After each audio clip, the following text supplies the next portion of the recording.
Okay, we're back for lesson 7 in the Music Business Essentials course, module 1.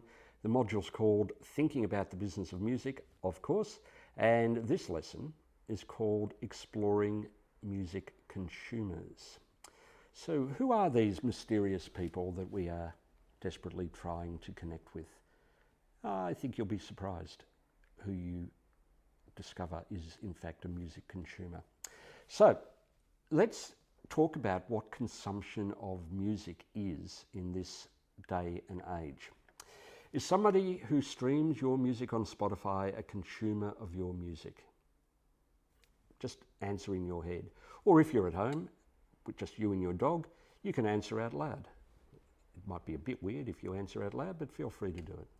Is somebody who buys your CD at a gig a consumer of your music? Is somebody who buys a lunchbox with your logo on it a consumer of your music? Is an advertising agency that licenses your song and recording for a national television campaign a consumer of your music? Is somebody who hears your song in a shopping mall while buying groceries a consumer of your music? Now, some of you will say, yep, all 5 of those are consumers of my music. Some of you will say, I don't think somebody who buys a lunchbox with your logo on it is consuming your music. They may be consuming your brand, but does that make them a consumer of your music? Is an ad agency a consumer of your music, or is it in fact the people that eventually see that ad on television or at the cinema?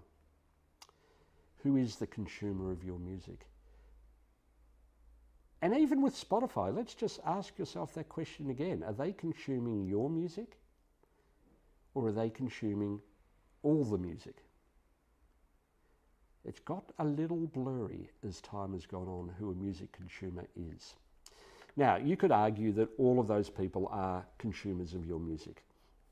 And clearly, there are vastly different marketing strategies required. To get somebody to stream your song on Spotify, you need a particular marketing approach or promotion approach, which we'll talk about in later classes. To get someone to add your song to a television advertisement, that's a different set of marketing. You don't do that by just putting it out there and hoping. Having somebody play your song in a shopping centre is a vastly different marketing approach to selling a lunchbox with your logo on. So all of these things might well be considered consumers of your music or consumption of your music, but the techniques, the business model and the approach to having that consumption occur is completely different. So this is what you need to ask yourself as a threshold question.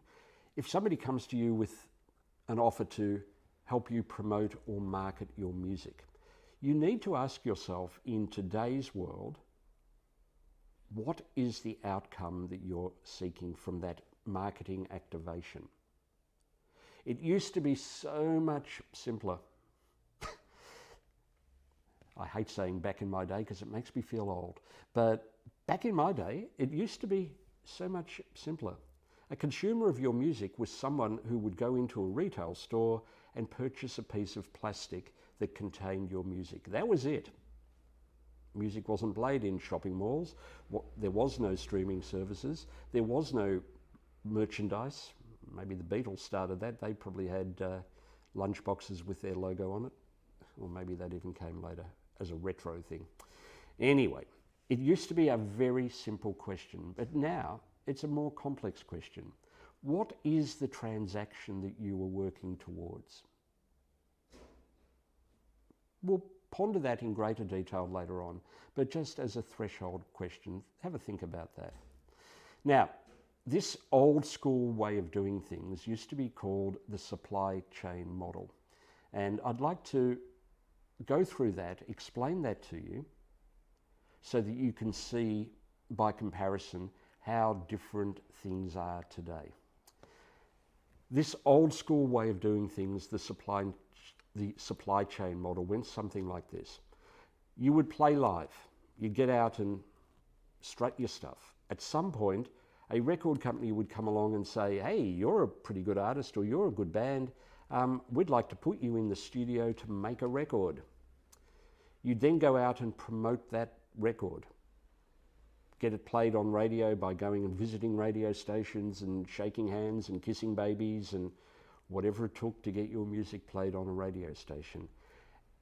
And if you were getting played on that radio station, a retailer, either a big box retailer like a Walmart or whatever it might be, or a specialist independent record store owned by, passionate music fans, one way or the other, because you're getting attention to your music on the radio or in some other form of media, they might say, all right, well, we need to stock this record in our store. We need to have multiple copies sitting on a shelf because consumers are going to come in and buy that album. Once the consumers heard about your album, you would hope that they'd go in to that record store, that the record store had made the decision to stock your record, and out of all the records in the racks, they'd pick yours out. That's a supply chain model. It goes from one step to the next step to the next step. It's almost like what the marketing people these days call a waterfall model.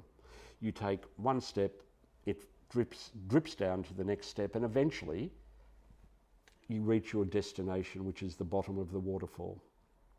Now, once that happened, there was a transaction that occurred. Somebody would exchange their hard-earned money for a piece of plastic, either vinyl or a cassette or a CD that contained your music. So everything that happened in the marketing process was targeted at that end transaction, a retail purchase. All right. Things have changed, and I think you'll probably recognise that. Now, there is still the possibility of buying a container of your music, and perhaps that's you selling a CD at your shows, and thank goodness we've got some stores selling vinyl again now, and that's lovely. However, now it's a different type of transaction for the most common type of consumption of your music, and that is streaming. For most artists, their streaming numbers are all important. They get terribly excited when they get their first 1,000, their first 10,000, their first 100,000, and maybe even their first 1,000,000 streams. That's understandable. It's a nice measuring stick. You can get a sense that, oh my God, I made this music and somebody's actually listening to it. But they're not buying music from you, or your record company for that matter. They are buying access to all the music from a streaming platform. It's a vastly different transaction. They're spending money with a technology company to access all of the music. They're not buying your music. And it's the same thing with other forms of music consumption. If they hear your music in a shopping mall, there's no transaction between you and that person. That person may not even know you exist. They may not even know it's your music that they're listening to. And there's certainly no way of you, the artist, connecting directly with that shopper. Can't do it. So, what are you trying to create when you create your music if you want to play it in a shopping mall? Are you trying to create music that shoppers will like, or are you trying to create music that programming companies who program shopping mall music will like? It's a lot more complex than trying to make a record and have people go into a retail store and buy it. So this is what I call shifting the transaction. In the last 20 or 25 years of the music business, the transaction has shifted from being a primarily retail transaction with a supply chain model to a different type of transaction. The transaction has now shifted from money for physical product to a whole series of different financial exchanges between different participants, all of whom operate a different business model and offer a different business value proposition. Now, if you're an artist or if you're a manager working with an artist, you've had to rethink your approach to the business. It is no longer, particularly in the case of recorded music, about finding a way to generate a retail transaction. The revenue streams that are now available to any recording artist are incredibly different to what was really one revenue stream not that long ago. We're not talking 150 years ago. We're not talking, the era of the cave people. We're talking within the lifetimes of most of the people doing this course. It's changed from a supply chain model to a model where there is multiple transactions occurring at multiple different places in the ecosystem. Here's a statement from an English guy named Mark Mahari. Mark runs a company called Music Glue, and he really nicely summarises the move away from the supply chain model. Managers are realising that you don't create hype around your band so you can broker deals with a whole bunch of companies in the hope that they might make your band successful. That doesn't work anymore. For artists and managers, that's a different cultural shift to make from the old supply chain model of manufacturing goods and distributing goods to retail to get access to consumers. Bands have direct access to consumers and can sell directly to them. Makes a lot of sense.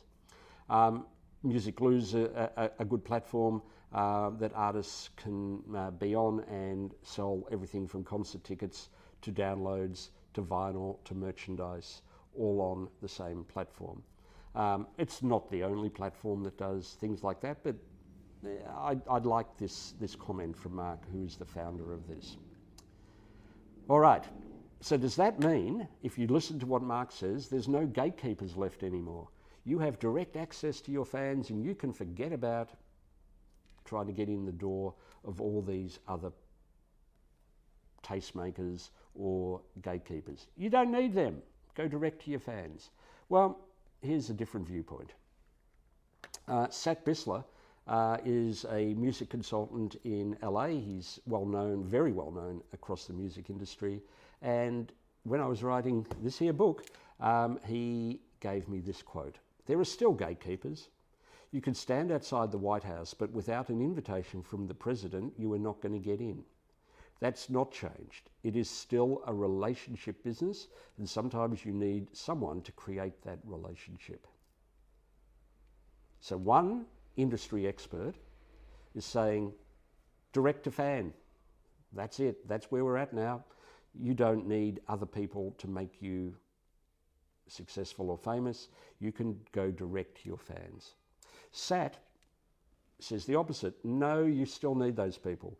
You need to get through the door of radio stations or playlist editors or festival bookers or whatever. You still need to go through gatekeepers. So who's right? Both of them. They're both correct. And here's another little quote from an Australian label operator and concert promoter, one of the few people that actually works on both sides of the music business, putting out records and putting on shows, Sophie Miles. And Sophie says this, it's all about helping the music to find its audience. Not that I really know how that happens. It is still quite a magical and mysterious process, how people find the music they love. But it's exciting to watch it happen. I love that quote because it really, for Sophie, keeps that idea that it is a magical mystery tour, to use the words of the Beatles. We really don't know one way of making your music successful. So I want to wrap up this module where we are talking about how you think about the music industry with this final thought. When approaching the business of music, artists need to realize that the definition of consumer has now changed from a very one-dimensional definition from the old days. Now, a consumer of your music might be a streaming user, an advertising agency, a video game creator, a YouTube viewer, a TikTok or Instagram Reels creator, a music supervisor for a television or film company, or even a person buying a t-shirt with your logo on it. That is who the music consumer of today is. And every one of those sets of consumers need to be assessed in different ways. You need to access those people in completely different ways than you would from another one of those groups. So that's a challenge. It's a challenge for you, the artist, it's a challenge for managers, and it's a challenge for any other service provider in the music industry. And I think that's a really great way to wrap up this module. I hope now that you are really thinking about the music industry in a very different way. Let all that sink in. Maybe feel free, go back, go over some of those first 7 lessons or these first 7 lessons. And then in Module 2, coming up next, we get down to the nitty-gritty of some of the legal aspects of the music industry. If you have the opportunity, jump onto the Vampr platform, talk to other people doing this course, discuss this idea of thinking about the music industry in a different way. Run it past each other. Talk about what you've learned. Talk about what you might think was complete nonsense. Maybe I've said some things that you don't agree with. That's fine. Feel free to disagree. But get involved, jump onto the rooms and talk about this first module, and then we look forward to seeing you for Module 2. Thank you very much for your attention through Module 1. Much appreciated. Hope you enjoyed yourselves.